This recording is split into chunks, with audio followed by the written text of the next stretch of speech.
praktik sunat atau praktik khitan ini kepada perempuan ini itu sangat membahayakan. Makanya menggunakan kata mutilation gitu, mutilasi seperti itu. Kalau untuk perempuan itu namanya istilahnya khifat. Nah, itu secara bahasa memotong sedikit atau mengambil sebagian. Kalau secara istilah berarti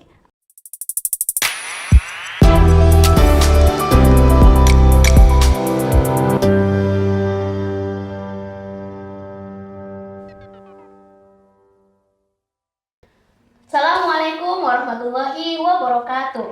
Halo Sobat Istiqlal semuanya.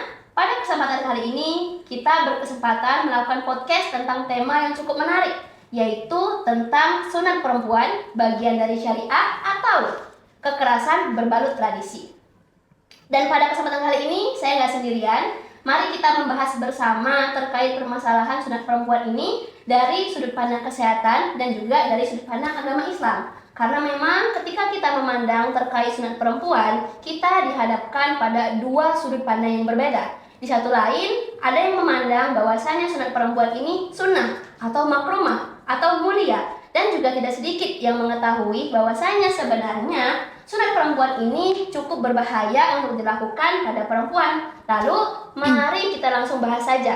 Pertama, kita mulai dulu dari narasi dunia kesehatan yang pada kesempatan kali ini akan diwakili oleh saudari saya yang bernama Fadia Alania. Dan untuk narasi dari sudut pandang agama Islam akan dibawakan oleh saudari Syafira Munawwaroh Dahlan. Oke, langsung saja kita bicara tentang sunat perempuan dari dunia kesehatan terlebih dahulu ya Kak ya. Berdasarkan keputusan daripada WHO bahwasanya memang sunat perempuan ini sudah dilarang ya. Boleh nggak sih dipaparkan kepada kita terlebih dahulu terkait definisi bagaimana dunia kesehatan memandang sunat perempuan itu sendiri? Baik, terima kasih Mbak Nana. Jadi ini kalau kita bicara terkait sunat perempuan atau khitan perempuan ya, kalau di Indonesia namanya seperti itu. Ya, namun di WHO itu definisinya itu berbeda. Jadi namanya bukan khitan perempuan atau sunat perempuan, tapi dinamakan sebagai FGM. Istilahnya itu FGM, yaitu female genital mutilation, yaitu pemotongan atau melukai anggota genital daripada perempuan seperti itu. Itu disengajai oleh WHO melakukan atau mendefinisikan kata sunat perempuan atau khitan perempuan dengan istilah FGM yang menggunakan kata mutilation, itu biar orang-orang tuh atau perempuan-perempuan menyadari bahwasanya praktik sunat atau praktik khitan ini kepada perempuan ini itu sangat membahayakan. Makanya menggunakan kata mutilation gitu, mutilasi seperti itu. Baik, nah ternyata ini tuh berangkat daripada tradisi kuno loh, tradisi kuno yang ada di Egypt saat itu. Dan ini tradisinya sudah ada daripada 2000 tahun yang lalu, seperti itu. Dan bahkan WHO bilang bahwasanya ada 230 juta perempuan dan anak perempuan yang ada di dunia telah melakukan praktik yang namanya FGM tersebut, seperti itu. Jadi definisi daripada WHO itu sendiri bukan sunat perempuan atau khitan perempuan, tapi FGM ya, namanya itu FGM, female genital mutilation seperti itu. Dan ini sudah di-ACC juga oleh UNICEF bahwasanya FGM ini bukan hanya terkait sunat seperti praktik-praktik yang ada di Indonesia, tapi semua hal yang berkaitan terkait melukai atau apapun, merobek, juga menyayat, menggores, memotong terhadap vagina perempuan itu dimasukkan dalam kategori FGM seperti itu. Seperti itu. Saya juga jadi ngeri ya kalau mendengar nama definisinya mutilasi gitu ya, organ genital perempuan. Betul. Nah, karena melihat definisi yang cukup mengerikan tadi dan juga melihat narasi dari WHO yang mengharamkan atau bertujuan untuk menghapuskan adanya sunat perempuan ya di seluruh dunia seperti itu. Bagaimana sih untuk pelaksanaan atau metode yang terjadi di masyarakat terkait sunat perempuan itu sendiri? Mungkin bisa dipaparkan Kak Fadia. Oke, menurut WHO, jadi ini sudah dikategorikan oleh WHO, beberapa praktik daripada FGM ini itu terbagi menjadi 4 tipe. Yang pertama itu ada yang namanya klitoridektomi, yang mana klitoridektomi ini memotong sebagian atau seluruh daripada klitoris perempuan. Nah ini tipe yang pertama ini sering dijalankan atau sering dipraktikkan di Indonesia juga, seperti itu. Jadi memotong sebagian atau seluruh daripada klitoris. Dan yang kedua itu namanya ada excision. Ya, jadi setiap dari tipe-tipe ke bawah 1, 2, 3 itu resikonya lebih tinggi. Nah, yang kedua ini ada namanya excision. Excision itu adalah memotong klitoris serta memotong sebagian atau seluruh daripada labia minora. Yang mana labia minora itu kita kenal sebagai dalam daripada bibirnya vagina perempuan. Jadi itu juga dipotong seperti itu. Nah, terus abis itu yang ketiga itu tipe ketiga ada namanya infibulation. Nah, ini lebih mengerikan lagi karena infibulation ini melukai bagian eksternal daripada bibir vaginanya perempuan. Selain daripada melukai juga, itu dia menjahit bagian bibir perempuan hingga hanya menyisakan daripada lubang sedikit untuk pipis juga menstruasi. Kalian bayangkan, itu dilakukan kepada perempuan di tipe 3 yaitu infibulation. Nah, adapun tipe yang keempat itu masuk daripada semua yang menyakiti, menggores, menggunakan alat-alat, atau di Indonesia itu ada simbolik-simbolik ya Mbak Nana, Mbak ya, simbolik-simbolik yang dilakukan oleh misalkan pematokan ayam, ada tradisi seperti itu.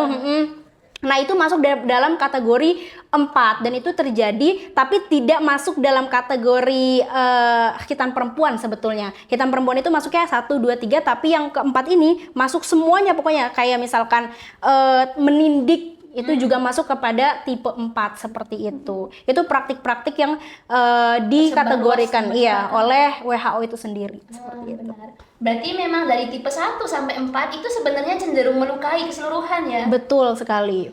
Dan ketika kita berbicara mengenai sunat itu sendiri, itu kerap kali disandingkan sunat perempuan itu dengan sunat laki-laki, Kak, yang mana dikatakan bahwasanya sunat laki-laki itu berdampak positif katanya untuk kesehatan. Betul. Itu. Bagaimana? Apakah ini memang benar terkait sunat perempuan itu, apakah ada dampak positifnya dari segi kesehatan? Baik, kalau misalkan kita compare dengan sunat laki-laki ya, jadi gini, ada aturan medis. Aturan medis itu boleh mengeluarkan aturan kalau misalkan memang itu punya kemaslahatan atau punya kemanfaatan untuk kesehatan manusia.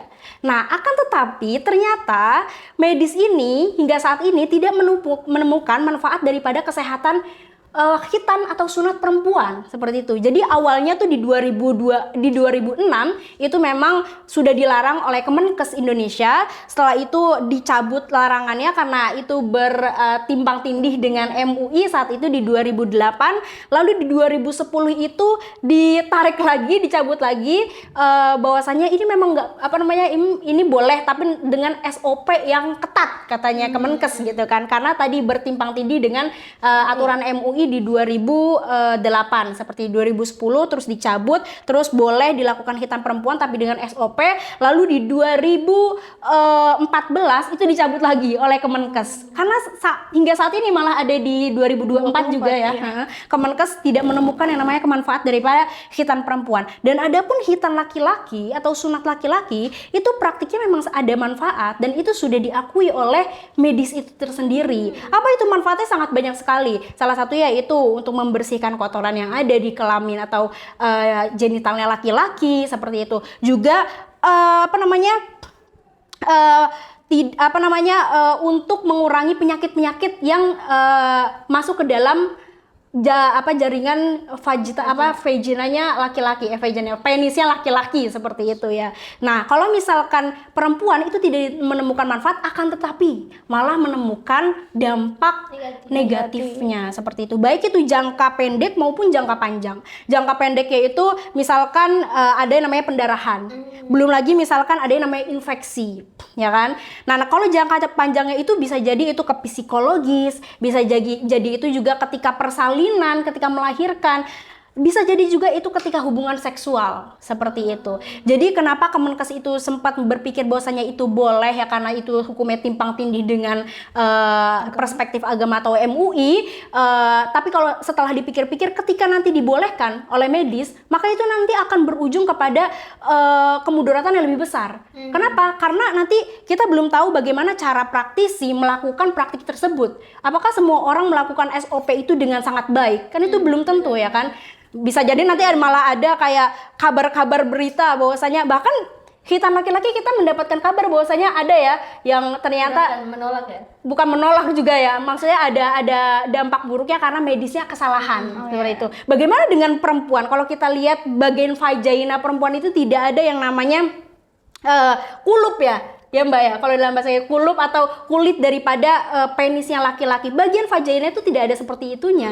Ya, jadi lebih berbahaya karena tidak ada bagian yang bisa digores seperti itu atau dikelupas seperti itu. Jadi itu sih. Berarti memang melihat dari hukum yang ada sendiri cukup dinamis ya, tolak ulurnya, tarik ulur mereka Betul, ya, betul. sendiri. Berarti memang untuk dari segi dunia kesehatan memang tidak sama terkait dampak sunat laki-laki dan sunat perempuan itu sendiri. Betul, Kalau di laki-laki tadi dampaknya banyak positifnya ya, terkait Betul. kebersihan dan juga dan lain sebagainya. Kalau di perempuan sendiri itu berbahaya dan cenderung memiliki dampak yang cukup ada dampak panjangnya juga ya tadi ya, terkait reproduksi dan lain sebagainya. Dan memang juga terkait ini ya, mengomong tentang sunat perempuan di masyarakat juga dipahami bahwasanya itu tuh kesunahan seperti itu dan kemuliaan seperti itu. Dan ini memang disandingkan dengan agama. Dan maka dari penjelasan Kak Fadia tadi kita bisa memahami bahwasanya memang sunat perempuan itu tidak memiliki dampak positif atau dampak baik dari segi medis. Nah, ini nih yang belum banyak masyarakat tahu. Nah, lalu bagaimana selanjutnya kita pergi ke narasi dari agama itu sendiri? Bagaimana sih sudut pandang ataupun definisi daripada agama Islam terkait sunat perempuan itu sendiri? Kak Syafira, saya persilahkan. Baik, terima kasih. Kalau tadi kita sudah mendengarkan dari Kak Fadia ya, bahwa istilahnya itu kalau dalam WHO ada FGM gitu ya. Betul, FGM. Nah, kalau dalam Islam itu dikategorikan dengan dua istilah. Jadi khitan itu ada yang mengkhususkan untuk laki-laki aja. Jadi arti secara bahasanya itu memotong. Kalau untuk perempuan itu namanya istilahnya khifat. Nah, itu secara bahasa memotong sedikit atau mengambil sebagian. Kalau secara istilah berarti ada kesamaan ya terkait istilahnya itu. Kalau khitan itu berarti memotong, yang mana ujung di penis laki-laki itu sendiri yang menutupi hasyafah ya. Iya, benar. Nah, kalau yang khifat itu adalah memotong sebagian dari ujung klitoris perempuan, seperti itu. Oh, berarti kalau terkait daripada definisi sunat laki-laki dan perempuan tadi berbeda. Kalau laki-laki khitan, kalau perempuan Khifat. ya khifat, memotong sedikit seperti itu. Namun berdasarkan penjelasan dari medis, sekalipun itu pemotongannya kecil seperti itu, tetap memiliki dampak negatif bagi perempuan, baik itu dari kesehatan ataupun daripada sudut pandang psikologi tadi dijelaskan dari sudut kesehatannya. Lalu bagaimana narasi daripada agama itu sendiri? Kenapa masih memperbolehkan mungkin dari pandangan agama, entah itu ada beberapa imam yang memperbolehkan terkait kemuliaan atau mungkin kesunahan daripada sunat perempuan itu sendiri, Kak? Oke, baik kita tarik mungkin ya. Kenapa kok orang Indonesia juga itu masih melakukan menganggap kemuliaan, cenderung ya. Melakukan masih menganggap mulia, ada hal yang bermanfaat lah di situ. Nah, itu juga ada mitosnya, ada juga terkait di agamanya itu sendiri. Jadi cara memahami agamanya itu sendiri. Jadi mengikuti imam siapa? Nah, dalam 4 madhab itu apakah satu suara semua mengatakan wajib, semua mengatakan haram? Tidak dong. Jadi walaupun bukan satu suara, nah itu apakah suara yang dianggap berbeda itu sesat? Tentu tidak. Tetapi analisis atau metode yang diambil, analisis teksnya atau landasan hukum, mana hadis yang diambil oleh 4 madhab itu berbeda ternyata. Nah, ini yang pertama adalah madhab ini dulu ya, madhab Hanafi, Maliki, dan Hambali itu sendiri. Betul. Jadi beliau itu mengatakan bahwa sunnah gitu, makrumah gitu. Kenapa kok dianggap makrumah, dianggap kemuliaan ketika perempuan itu melakukan hal itu? Ternyata landasan agamanya atau landasan nasnya itu mengambil dari ini hadis yang fitrah ada 5, khomsun minal fitrati. Nah, salah satunya khitan, mencukur kumis, mencukur bulu kemaluan, mencukur dan lain sebagainya, itu ada 5. Nah, itulah kenapa, karena deretan atau sejajar dengan memotong kuku dan lain sebagainya itu kan sunnah. Nah, ketika khitan ada dalam hadis tersebut atau diksi tersebut, nah itu juga dianggap sunnah, simpelnya begitu. Nah, untuk yang kedua ternyata mengambil ini hadis dari riwayat Ahmad dan Baihaqi itu bahwa al-khitanu sunnatun lirijal makrumatun linnisa. Seakan ini diksinya udah jelas ya, makrumah bagi perempuan dan sunnah bagi laki-laki. Nah, itu katanya begitu. Untuk yang kenapa madhab yang Hanafi, Hambali, yang tadi Hambali, Maliki nah Hanafi. Ya itu menganggap sunnah. Nah, itu landasan nasnya begitu ya. Dalilnya, gitu. Nah, sekarang kita beralih ke yang Syafi'i. Kenapa beliau mengatakan wajib gitu ya? Sangat berbeda, bukan hanya sunnah muakkad, tapi ini wajib. Berarti sama ya dengan laki-laki dan perempuan itu dikatakan wajib di sini. wajib. Nah, ternyata itu dikaitkan dengan milah Ibrahim, ajaran Nabi Ibrahim. Kalau kita itu lihat diabadikan di dalam Al-Qur'an surah An-Nahl ayat 123, bagaimana? Tsumma auhayna ilaika anittabi' millata Ibrahim hanifa. Itu ya. Jadi kalau di Al-Qur'an itu sudah ada ajaran, wah ini suruh mengikuti Nabi Ibrahim, ajarannya Nabi Ibrahim, dan itu kan salah satunya khitan. Nah juga dalam sejarah Islam, nah itu ada kalau khitan pertama kali itu dilakukan oleh Nabi Ibrahim. Maka dari itu ada juga dikaitkan dengan hadis yang ini. Hadis dari Abu Hurairah bahwa ikhtatana Ibrahimu. Jadi kalau Nabi Ibrahim itu khitan di umur 80 ya, 80 tahun. Nah, jika sudah ada nasnya begitu, maka ada nih milah atau ajaran dari Ibrahimiyah itu sendiri, maka itu harus tetap dilakukan begitu ya. Terkait ada milah, ada juga yang namanya soal teknis. Ada menyebutkan hadis-hadis teknis seperti Ummu Atiyah. Nah itu beliau itu adalah tukang khitan pada saat itu ya, pada zaman Rasulullah SAW di Madinah. Ketika melihat hal itu, Rasulullah diem aja atau gimana? Nah, Rasulullah ternyata itu bersabda, la tunhiki, jangan memotong sebagian aja lah gitu ya, jangan semuanya begitu. Nah, apa artinya? Jadi dipahami oleh Syafi'iyah atau mayoritas madhab Syafi'iyah itu Syafi'iyah. Jadi ketika sudah ada teknis di zaman Nabi, berarti kan tetap masih dijalankan dong. Betul, iya. Tradisi atau syariat khitan itu sendiri. Nah, jadi begitu. Kalau untuk dari kacamata ulama klasik ya, jadi kita beralih ke tadi sudah flashback, sekarang kita tarik lagi ke ulama kontemporer. Bagaimana ulama kontemporer melihatnya, apakah sama dengan ulama klasik atau beda gitu ya? Nah, ternyata ulama klasik dalam memahami diksi makrumatun tadi, nah itu kalau kita ambil dari Syekh Yusuf Al-Qaradawi, itu ternyata makrumah di suatu masa atau di suatu tempat itu bisa berbeda dong dengan masa yang berbeda. Dengan orang-orang yang berbeda pula, dengan perspektif yang berbeda juga. Jadi tidak bisa disamakan. Kalau kita bisa analogikan, mungkin kita ini ya pernah ini ada yang namanya pingitan, gadis pingitan pada zaman dahulu itu nggak boleh ini ya, nggak boleh keluar gitu, harus benar. Jadi masih terbatas antara komunikasinya itu nggak semena-mena tiba-tiba langsung keluar gitu kan. Nah jadi itu gimana kalau diterapkan sekarang? Apakah kita mau gitu? Tidak boleh bersosialisasi. Nah masih sulit tidak semena-mena untuk melakukan komunikasi di luar gitu ya. Jadi mungkin analoginya begitu terkait ulama kontemporer, yaitu Syekh Yusuf Al-Qaradawi. Oke, pemaparan tadi berarti terkait perbedaan pendapat memandang sunat perempuan itu sendiri ya. Ada yang memperbolehkan, ada yang mewajibkan, ada yang menganggap itu makrumah, nah seperti itu. Namun Kak, apakah benar ketika kita mengatakan bahwasanya sunat perempuan itu bagian daripada syariat Islam? Benar atau tidak terkait itu? Tanggapan Kakak bagaimana? Apakah bagian dari syariat seperti itu atau mungkin sebaliknya? Oke. Kalau ditanyakan ini bagian dari syariat atau tidak, nah itu berarti syariatnya pada masa Nabi Ibrahim ya. Syariat pada Nabi Ibrahim. Nah, ketika kita melihat atau dikaitkan apakah ulama kontemporer atau sekarang konteks Indonesia adalah KUPI ya, Kongres Ulama Perempuan. Nah, apakah ketika sudah dijelaskan tadi ya oleh WHO kalau memang nggak ada manfaatnya nih, memang bahaya semua, fisik maupun psikologis. Nah itu berarti apakah ulama kita atau Islam menutup mata, defensif gitu ya, atau menolak atau bahkan merangkul? Oh ternyata merangkul di Kongres Ulama Perempuan ini, Kongres Ulama Perempuan Indonesia. KUPI. Jadi kalau tadi istilahnya adalah FGM, terus tadi di ulama klasik ada yang namanya Khifat, khitan. Nah di sini di KUPI ya itu namanya P2GP. Apa itu? Pemotongan, pelukaan di genital perempuan gitu ya. Itu sama ya katanya serem, pemotongan, pelukaan tadi mutilasi ya tadi ya. Itu sama-sama seremnya, ngerinya.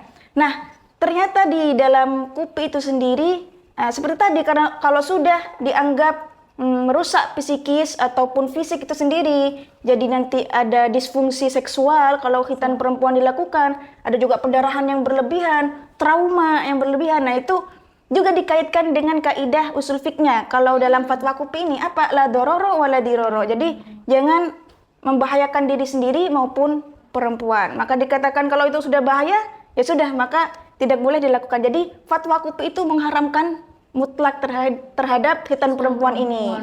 Benar. Seperti itu. Saya rasa juga terkait ini ya, perbedaan kenapa ulama klasik berbeda dan ulama kontemporer juga berbeda. Mungkin terkait perkembangan di dunia medisnya itu sendiri juga kayak teknologi. Teknologi. Kalau dulu ulama klasik belum memandang ataupun belum memahami bahwasanya sunat perempuan dampaknya negatif loh, ternyata seperti itu. Karena memang mereka cenderung menyamakan. Makrumah itu dianggap mulia, bagaimana pandangannya? Iya, betul. Sunat itu pada laki-laki seperti itu, dan perempuan juga dianggap mulia dan memiliki dampak positif. Nah, seperti itu.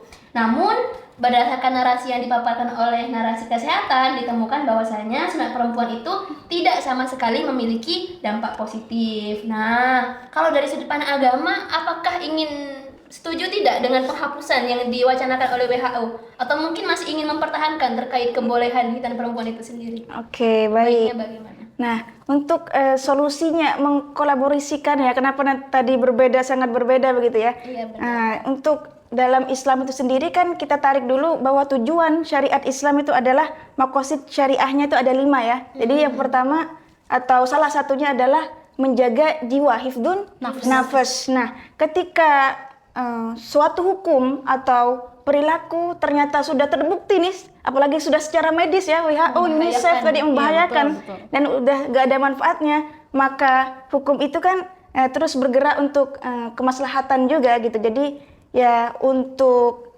masih melakukan atau tidak, atau dianggap tradisi atau tidak. Jadi mungkin ya, jadi ini aja, khitan perempuan itu disikapi atau dikonsep dengan pembersihan aja. Bagaimana Simbolik kan? ya berarti Simbolik ya, aja. simbolik. Jadi menolak apa dorornya, bahayanya, tapi Menerima bagaimana tradisi dengan manfaatnya tradisi. gimana? Jadi nanti dikembalikan juga kepada medis industri. Gimana pembersihan yang benar atau menimbulkan manfaat bagi perempuan itu sendiri.